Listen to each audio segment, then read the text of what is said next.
Welcome to My Money Buddy in July 2020. Half a year has gone by, and what a year it's been. I'm sure, like me, you're also wishing that the second half of 2020 turns out better. There have been a lot of changes over the last 1 month. So, first off, the change that impacts all of us and that all of us are looking out for, the income tax deadlines extension. You can now file your income tax returns for financial year 2021, that is the year that just got over in March 2020, by 30th of November 2020. Accordingly, investments to be made for saving tax like ATC investments for financial year 1920 can also be done by 31st of July 2020.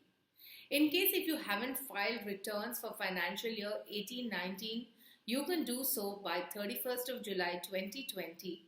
And finally, the PAN Aadhar linking deadline has been extended to 31st of March 2021. Some of you might have read about stamp duty being introduced on mutual funds. Well, it's not only on mutual funds, firstly, it's on any security. So it's on stocks, it's on bonds, it's on ULIP, it's on NPS, it's on mutual funds, of course. Now, how does the stamp duty work? The stamp duty is applicable on purchases, switches, SIPs, and STPs. So essentially, wherever there's a buy transaction, there is a stamp duty that is applicable. In case of mutual funds, the stamp duty is 0.005% on the mutual fund transactions, and this is effective July 1st, 2020. Now, how does the stamp duty affect you? Well, given that the percentage is very low, it's not going to have a very significant impact. Just to give you an idea, if you are having a SIP of 10,000 rupees every month, then on that 10,000 rupees SIP, the stamp duty is going to actually turn out to be 50 paise. So it's not really a very big impact.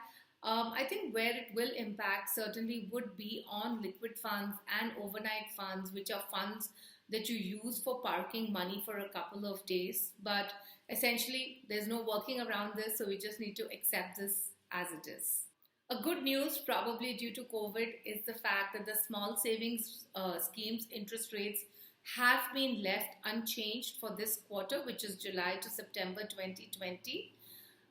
So the rates are as follows. The Public Provident Fund is at 7.1%. Sukanya Samriddhi is at 7.6%. And the Senior Citizen Scheme is at 7.4%. Finally, some of the COVID relief measures have actually been stopped from 1st July. The main ones being ATM withdrawal charges, the EPF withdrawal that was allowed is no longer allowed, and penalty for maintaining minimum balance that had been done away with is now back. So do remember, you would need to keep the minimum balance. There would be ATM cash withdrawal charges applicable beyond a number of withdrawals. And finally, you can no longer withdraw from the EPF for COVID. That's all from me. Do click on the bell icon to subscribe. I do hope that you've been following our vlog where we're talking about how to invest and the steps that you need to take to start your financial planning. Cheers.